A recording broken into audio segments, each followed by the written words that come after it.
আমি আমার বক্তৃতা শেষ করবার আগে রৌদ্র ওঠালাম, তারপরে বক্তৃতা শেষ করছি। ঝড় এলো, বৃষ্টি এলো, বর্ষা এলো, দুর্যোগ এলো, আমি আমার বক্তৃতা শেষ করবার আগে রৌদ্র ওঠালাম, তারপরে বক্তৃতা শেষ করছি। শুনলেন বন্ধুরা, রাজ্যের মাননীয় মুখ্যমন্ত্রী একটা মিরাকেল ঘটালেন গত দিনে 21শে জুলাইয়ের মঞ্চ থেকে। এতদিন পর্যন্ত আমরা জানতাম যে পশ্চিমবঙ্গে কিভাবে ভোট করাতে হয় সেই জাদুকাঠি মমতা বন্দ্যোপাধ্যায়ের হাতে রয়েছে। যতই জনসমর্থন উল্টো দিকে থাকুক না কেন, যতই বিভিন্ন রকমের চুরি দুর্নীতি ঘোটালা প্রকাশ্যে আসুক না কেন, কিন্তু তা সত্ত্বেও ভোটের নির্বাচনে তৃণমূল কংগ্রেসকে কিভাবে সবুজময় করা যায় সেই জাদুকাঠি মমতা বন্দ্যোপাধ্যায়ের হাতে অনেকদিন ধরেই রয়েছে, সেটা পশ্চিমবঙ্গবাসী হিসাবে আমরা নিশ্চিতভাবে টের পেয়েছি। তবে এটা জানতাম না যে মুখ্যমন্ত্রী শুধু পশ্চিমবঙ্গের ভোটারদের নয়, প্রকৃতিকেও কন্ট্রোল করতে পারে। আপনারা শুনলেন বক্তব্যটা অন্য কেউ বলেনি, বক্তব্যটা বললেন তৃণমূল সুপ্রিমো তথা তিনি আমাদের মাননীয় মুখ্যমন্ত্রী। তিনি বিশ্বাস করেন যে রৌদ্র তিনি ওঠাতে পারেন। শুনলেন আপনারা, বললেন যে রৌদ্র ওঠালাম তারপরে ছাড়লাম, অর্থাৎ একেবারেই সূর্যদেবও কিন্তু রাজ্যের মাননীয় মুখ্যমন্ত্রী মমতা বন্দ্যোপাধ্যায়ের কন্ট্রোলে চলে। এতদিন পর্যন্ত তৃণমূল কংগ্রেসের কর্মীরা এবং পশ্চিমবঙ্গের কিছু ভাতাজীবীরা তারা মমতা বন্দ্যোপাধ্যায়ের কন্ট্রোলে থাকতো বলে আমরা জানতাম, কিন্তু এবার থেকে সূর্যদেবও নাকি মমতা বন্দ্যোপাধ্যায়ের কন্ট্রোলে চলে। কারণ মমতা বন্দ্যোপাধ্যায় একেবারেই সূর্য ওঠালেন, তারপরে কিন্তু তিনি বক্তৃতা থামালেন, তিনি ছাড়লেন বলে দাবি করলেন। যাই হোক, এটাকে আপনারা কিভাবে নেবেন, কিভাবে ব্যাখ্যা করবেন যে অত্যন্ত দাম্ভিকতা, যে আমি সব কিছু করতে পারি, আমি চাইলে এই পশ্চিমবঙ্গে এমনকি ভারতবর্ষেরও সব কিছু করতে পারি, এমন দাম্ভিকতা থেকে কি এই ধরনের বক্তব্য ফুটে ওঠে? কারণ রাজ্যের মাননীয় মুখ্যমন্ত্রী গত দিনের 21শে জুলাইয়ের মঞ্চ থেকে যে বক্তব্যগুলো দিয়েছেন তার মধ্যে অধিকাংশ বক্তব্যের মধ্যেই ছিল যে এই কেন্দ্রের সরকার আর টিকবে না, আমরাই সরকার গঠন করব, আমরাই সরকারে আসব। তাই একেবারেই ফুল অফ কনফিডেন্স যে তৃণমূল কংগ্রেস অন্যান্য রাজ্যে পরীক্ষায় বসতে গিয়েছিল বিভিন্ন বিধানসভা নির্বাচনে, সেখানে তাদেরকে জামানত বাজেয়াপ্ত হয়ে চলে আসতে হয়েছিল, সেই তৃণমূল কংগ্রেস শুধুমাত্রই পশ্চিমবঙ্গে থাকার সুবাদে এতটা দাম্ভিকতা তারা মনে করছে যে ভারতবর্ষ নাকি একদিন তারাই চালাবেন। যাই হোক, সেটা আপনারা লিখে জানাবেন যে কতটা সেই বক্তব্য ফলতে চলেছে। তবে ভারতবর্ষ তৃণমূল কংগ্রেস চালাবে কি চালাবে না সেটা পরের কথা, কিন্তু পশ্চিমবঙ্গকে আবার বাংলাদেশ চালাবে না তো? এই মুহূর্তে এটাই সব থেকে বড় প্রশ্ন। তার কারণ বিভিন্ন রাজনৈতিক নেতৃত্ব ইতিমধ্যেই বলতে শুরু করেছেন, এমনকি সৌমিত্র খাঁ সংসদে দাঁড়িয়েও বলেছেন যে একটা সময় আসবে যেখানে পশ্চিমবঙ্গ বাংলাদেশের সঙ্গে মিশে যাবে। আজকে আপনাদের শোনাবো মমতা বন্দ্যোপাধ্যায় বাংলাদেশ সম্পর্কে যে বক্তব্য বলেছেন, সেটা অত্যন্ত আশঙ্কাপূর্ণ একটা বক্তব্য। পড়শি দেশ বাংলাদেশ সম্পর্কে মমতা বন্দ্যোপাধ্যায় বলেছেন, আশঙ্কা কিন্তু যথেষ্টই। তার কারণ আমরা ইতিমধ্যেই তার ফল অনেক ক্ষেত্রেই বা নির্বাচনের ক্ষেত্রে পেয়েছি। ডেমোগ্রাফিক চেঞ্জ যেভাবে হয়েছে সেটা আমরা প্রত্যেকেই বুঝতে পেরেছি। তার উপরে রাজ্যের মাননীয় মুখ্যমন্ত্রী পড়শি দেশ বাংলাদেশ বিভিন্ন কাণ্ড নিয়ে যেভাবে উত্তাল হয়েছে এবং যেভাবে পাশে থাকার কথা বললেন, সেটা সত্যি একেবারে চিন্তার যথেষ্টই কারণ রয়েছে। কি বললেন, কেনই বা চিন্তার কারণ রয়েছে বললে আমার মনে হচ্ছে নিশ্চিতভাবে আপনাদের জানাবো। নমস্কার, welcome to simple as ABC. আপনাদের সকলকে স্বাগত জানিয়ে শুরু করছি আজকের বিশেষ খবর। দেখুন, গতকাল অনেক রাজনৈতিক বক্তব্য রেখেছেন।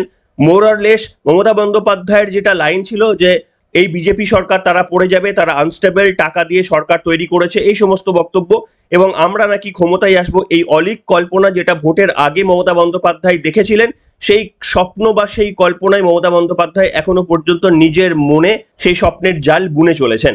কিন্তু যাই হোক, আপনারা জানেন পড়শি দেশ বাংলাদেশ এই মুহূর্তে উত্তাল। তাদের চাকরির ক্ষেত্রে সংরক্ষণ নিয়ে কিছু জিনিস নিয়ে তারা উত্তাল। যদিও সুপ্রিম কোর্টের রায় এসেছে এবং তারা কার্যত ছাত্র আন্দোলনের যে দাবি ছিল তাতে মান্যতা দিয়েছে। সংরক্ষণ, মুক্তিযোদ্ধাদের জন্য যে সংরক্ষণ ছিল সেটা সম্ভবত 56% ছিল, সেটাকে কমিয়ে একেবারে সুপ্রিম কোর্ট, বাংলাদেশের সুপ্রিম কোর্ট 7%-এ নামিয়ে এনেছে। তাই যা ঘিরে আন্দোলন চলছিল সুপ্রিম কোর্ট কার্যত মেনে নিয়েছেই বলা যায়। এরপরেও আন্দোলন চলে কি চলবে না সেটা আমাদের দেখতে হবে। তার কারণ আজকের পর্বেই আপনাদের দেখাবো বাংলাদেশের দাবি যা ছিল, কিন্তু তাদের ওই আন্দোলনে ভারত বিরোধী প্রচুর স্লোগান উঠেছিল। সেই ভারত বিরোধী স্লোগানগুলো আজকে আপনাদের সামনে শোনাবো। তার আগে শোনাবো রাজ্যের মুখ্যমন্ত্রী মমতা বন্দ্যোপাধ্যায় বাংলাদেশে চলা এই বিক্ষোভ নিয়ে শরণার্থীদের আমাদের এই রাজ্যে জায়গা দেওয়ার কথা বললেন। যদি আমাদের রাজ্যে বা আমাদের দেশে কেউ ঠকঠকায় তাহলে নিশ্চিতভাবে আমরা তাদের জায়গা দেবো। রাজ্যের মাননীয় মুখ্যমন্ত্রী এক্স্যাক্টলি কি বলেছে সেটা শুনুন, এবং নিশ্চিতভাবে এটাতে আশঙ্কিত হওয়ার জায়গা রয়েছে, শুনুন। বাংলাদেশে নিয়ে যদি আপনাদের কোনো পরিবার থাকে, পরিজন থাকে, কেউ পড়াশোনা করতে যান, কেউ চিকিৎসা করতে এসে ফিরতে না পারেন, যদি কোনো সহযোগিতার দরকার হয়, আমি বাংলাদেশ নিয়ে কোনো কথা বলতে পারি না, কারণ ওটা একটা আলাদা দেশ। যা বলার ইন্ডিয়া গভর্নমেন্ট বলবে, আমি বলতে পারি না। কিন্তু আমি এটুকু বলতে পারি, অসহায় মানুষ যদি বাংলায় দরজা খটখটানি করে, আমরা তাদের আশ্রয় নিশ্চয়ই দেব। তার কারণ এটা ইউনাইটেড নেশনসের একটা রেজুলেশন আছে, কেউ যদি রিফিউজি হয়ে যায় তাকে পার্শ্ববর্তী এলাকা তাকে সম্মান জানাবে। শুনলেন বন্ধুরা, প্রথমেই নিশ্চিতভাবে আপনাদের মনে প্রশ্ন আসবে, রাজ্যের মাননীয় মুখ্যমন্ত্রীকে এই কথা বলতে পারেন যে পড়শি দেশের কোনো উদ্বাস্তু তারা যদি আমাদের দেশে আসতে চায়, আমাদের রাজ্য মানে তো আমাদের দেশ, তো আমাদের দেশে যদি আসতে চায় সেটা রাজ্যের মাননীয় মুখ্যমন্ত্রী পারমিশন দেওয়ার কে? প্রথম কথা, এই প্রশ্নটাই নিশ্চিতভাবে আপনাদের উঠবে। একটা রাজ্যের মুখ্যমন্ত্রী তিনি ডিসিশন কিভাবে নেবেন যে পড়শি দেশ থেকে কেউ উদ্বাস্তুরা যদি আসে তাহলে তিনি কি করে ডিসাইড করবেন যে ভারতবর্ষের মধ্যে তাদের জায়গা দেওয়া হবে? আসলে আমরা পরিষ্কারভাবে বুঝি, ওই রাজ্যের যারা মুসলিম রয়েছে, এই দেশের যারা সংখ্যালঘু, তারা যদি পশ্চিমবঙ্গে এসে যায় তাহলে তৃণমূল কংগ্রেসেরই পোয়া বারো। তার কারণ সমস্ত মুসলিম সম্প্রদায়ের যারা মানুষরা এর আগেও এসছেন, এখনো আসছেন, তারা তৃণমূল কংগ্রেসকে ঢেলে ভোট দেন।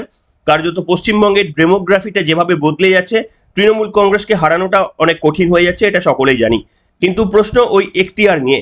আচ্ছা, আরো আপনারা একটু খেয়াল করে দেখুন রাজ্যের মাননীয় কি বললেন, যে বলছেন যে ইউএনএস এর কিছু গাইডলাইন আছে এই উদ্বাস্তুদের নিয়ে, সে রাজ্য নাকি কিছু পারমিট করতে পারে, এই ধরনের কিছু বক্তব্য বললেন। আচ্ছা, ভারতবর্ষ, যে ভারতবর্ষের মধ্যে মমতা বন্দ্যোপাধ্যায় থাকেন, সেই ভারতবর্ষের তো একটা নীতি রয়েছে। এনআরসি নীতির তো তীব্র সমালোচনা করেছেন রাজ্যের মুখ্যমন্ত্রী মমতা বন্দ্যোপাধ্যায়। পড়শি দেশ থেকে যারা ধর্মীয় কারণে ওই দেশ থেকে আমাদের দেশে আসতে চায়, তাদের জন্য তো এনআরসি রয়েছে। আমাদের দেশ তো তাদেরকে নাগরিকত্ব দেওয়ার জন্য এক পা বাড়িয়ে রেখেছেন। রাজ্যের মুখ্যমন্ত্রী তো তাতে প্রচুর আপত্তি দেখিয়েছেন। রাজ্যের মুখ্যমন্ত্রী তো বলেছেন প্রাণ থাকতে এই রাজ্যে কোনোদিনই তিনি এনআরসি হতে দেবেন না।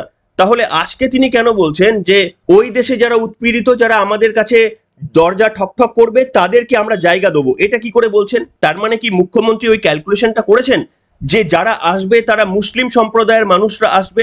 আর কেন্দ্র যেটা বলেছিল, কেন্দ্রের এনআরসি যে নীতি ছিল, সেটা ছিল যে মুসলিম ব্যতীত ধর্মীয় কারণে উৎপীড়িত অন্যান্য যে কোনো ওই 6টি অন্যান্য ধর্মের কোনো মানুষ যদি আসতে চায়, তাদেরকে নাগরিকত্বের কথা বলা হয়েছে এনআরসির মধ্যে।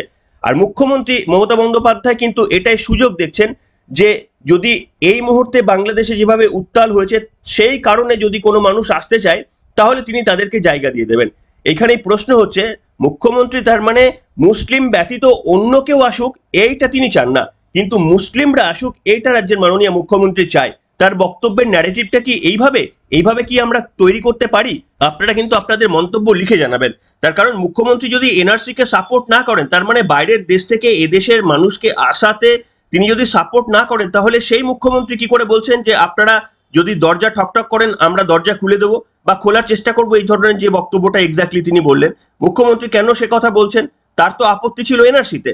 তার মানে কি? তার মানে হচ্ছে তিনি মুসলিম সম্প্রদায়ের মানুষ আসলে সেটাকে ওয়েলকাম করবেন, কিন্তু অন্য সম্প্রদায়, মুসলিম ব্যতীত অন্য সম্প্রদায় আসলে সেটাকে তিনি ওয়েলকাম করবেন না। আসলে পরিষ্কার ওই ভোট বাক্সের রাজনীতি বললেই আপনারা বুঝতে পেরে যাবেন। এটা নিয়ে নতুন করে বর্ণনা করার কিছু নেই। কিন্তু প্রশ্ন হচ্ছে, রাজ্যের মুখ্যমন্ত্রী হিসাবে তার কি এই এখতিয়ার রয়েছে? এটা ভারতবর্ষের আইন পারমিট করে কিনা? ভারতবর্ষের একটা উদ্বাস্তু আইন রয়েছে, ভারতবর্ষের মন্ত্রিসভা যে সিদ্ধান্ত নেবে তার উপরে ডিসিশন হবে। রাজ্যের মুখ্যমন্ত্রী কি ভাবলেন তার উপর কি এটা নির্ভর করে? আচ্ছা, এবার আপনাদের দেখাবো রাজ্যের মুখ্যমন্ত্রী যে এত বাংলাদেশ প্রীতির কথা বললেন। একেবারে বাংলাদেশের দুঃখে মুখ্যমন্ত্রী যখন রাজ্যের দরজা খোলার একটা প্রস্তাব দিলেন, তখন আপনাদের দেখাতে চাইবো একটা ভিডিও ভাইরাল হয়েছে। নিশ্চিতভাবে আমি বাংলাদেশে যাইনি, সোশ্যাল মিডিয়ার মাধ্যমে সেই ভিডিওটা পেয়েছি। সেখানে দেখুন এই সংরক্ষণের ছাত্র আন্দোলন নিয়েও সেখানকার যারা মিছিলে অংশগ্রহণ করেছেন বাংলাদেশের ছাত্রছাত্রীরা, তারা দেখুন ভারত বিরোধী স্লোগান তুলছেন। আপনারা শুনুন, তারা বলছেন ভারত যাদের মামার বাড়ি, বাংলা ছাড়ো তাড়াতাড়ি। দেখুন আপনারা বক্তব্যটা শুনুন, একেবারে পুরোপুরি ভারত বিরোধী কিছু মন্তব্য তারা স্লোগান তুলছেন। আসুন সেই ভিডিওটা আপনাদের দেখায়। যাদের মামার বাড়ি বাংলা ছাড়ো তাড়াতাড়ি, দিল্লি না ঢাকা, দিল্লি না ঢাকা, ঢাকা ঢাকা, ভারতীয় আগ্রাসন রুখে দাও জনগণ, ভারত তাদের মামার বাড়ি, বাংলা ছাড়ো তাড়াতাড়ি, ভারত তাদের মামার বাড়ি, বাংলা ছাড়ো তাড়াতাড়ি, দিল্লি না ঢাকা, ভারতীয় আগ্রাসন রুখে দাও জনগণ, দিল্লি না ঢাকা, ঢাকা ঢাকা, ভারতীয় আগ্রাসন রুখে দাও জনগণ, বর্জন বর্জন ভারতীয় পণ্য, বর্জন বর্জন ভারতীয় পণ্য, বর্জন বর্জন ভারতীয় পণ্য, ইসরায়েলের পণ্য, বর্জন বর্জন ভারতীয় পণ্য, দিল্লি না ঢাকা, ঢাকা ঢাকা, দিল্লি না ঢাকা। দেখলেন বন্ধুরা, এই হচ্ছে বাংলাদেশের ছাত্র রাজনীতি। যারা জবের সংরক্ষণ নিয়ে আলোচনা করছেন তারা ভারত বিরোধী মন্তব্য করছেন।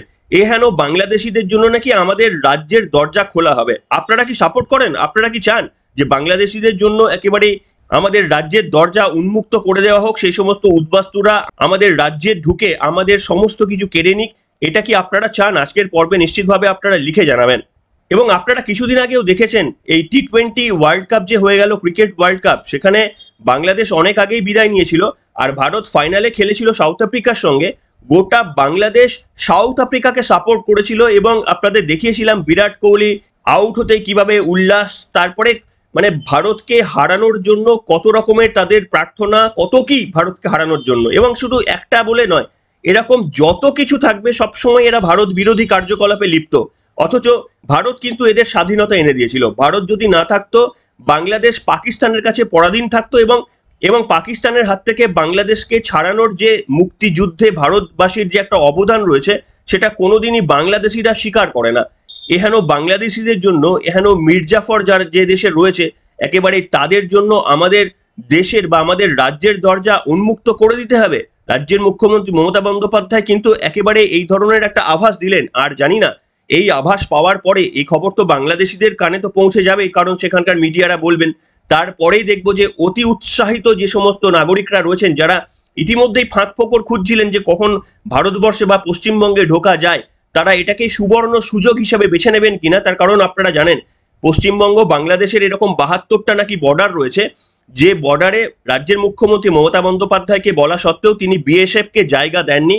সেখানে কোনো রকমের কাঁটা তারের আচ্ছাদন নেই। তার কারণ রাজ্যের মুখ্যমন্ত্রী বিএসএফকে পাহারা দেওয়ার জন্য বা বিএসএফকে কোনো জায়গা প্রদান করেনি পশ্চিমবঙ্গের। আর মুখ্যমন্ত্রীর এই বক্তব্য শোনার পর কত উদ্বাস্তু পশ্চিমবঙ্গে ভিড় জমাতে পারে একটু ভেবে দেখবেন। এবং ডেমোগ্রাফিটা পশ্চিমবঙ্গের কিভাবে পাল্টে যেতে পারে মুখ্যমন্ত্রীর এই প্রচ্ছন্ন একটা মদতের পর, সেটা একটু ভেবে দেখবেন পশ্চিমবঙ্গবাসী হিসাবে। আগামী দিনে নিশ্চিতভাবে আপনারা আজকে ডিম ভাত খাচ্ছেন, তৃণমূলের 21শে জুলাইয়ে যাচ্ছেন, ছেলেমেয়েরা বাংলা মিডিয়াম স্কুলে পড়াশোনা করছে, কিন্তু আজ থেকে 15-20 বছর পর এমন যেন না হয় যে আমাদের দেশে আমরাই যেন আর উদ্বাস্তু না হয়ে পড়ি। তার ভালো মন্দ বোঝার দায় আমাদের। সেই জন্য রাজনৈতিক নেতারা যে একেবারে নিঃস্বার্থ হয়ে আমাদের ভালোর জন্য কাজ করে, এটা তো ইতিহাস প্রমাণ করে যে রাজনৈতিক নেতারা শুধুমাত্র স্বার্থ দেখেই তাদের কাজ করে, সেটা যে কোনো রাজনৈতিক নেতা হতে পারে। কিন্তু পশ্চিমবঙ্গের মানুষ যদি নিজেদের ভালো বোঝার তাগিদ এখনো পর্যন্ত না প্রয়োজন বোধ করেন, যদি 21শে জুলাইয়ের ডিম ভাতের মধ্যেই নিজেদের সন্তুষ্টি খুঁজে পান, তাহলে এর যদি কোনো লাভ হয়ে থাকে সেই লাভও পশ্চিমবঙ্গবাসী পাবে। আর এর জন্য যদি একেবারে চরম দুর্দিন পশ্চিমবঙ্গবাসীর জন্য অপেক্ষা করে আগামী 10-15 বছর বা 20 বছরের জন্য বা আগামী প্রজন্মের জন্য, সেটা আপনাদের বা আপনাদের সন্তানদেরই ভোগ করতে হবে, অন্য কাউকে নয়। রাজ্যের মুখ্যমন্ত্রী বা তার পরিবারের কাউকে কিন্তু ভোগ করতে হবে না। যাই হোক, অনেক কিছু বললাম, আপনাদের মন্তব্য লিখে জানাবেন এবং বাংলাদেশিকে তৃণমূল কংগ্রেসের মতো করে আপনারা ওয়েলকাম জানাচ্ছেন কিনা অবশ্যই আজকের পর্বে লিখে জানাবেন। এখনকার মতো এখানে শেষ করলাম।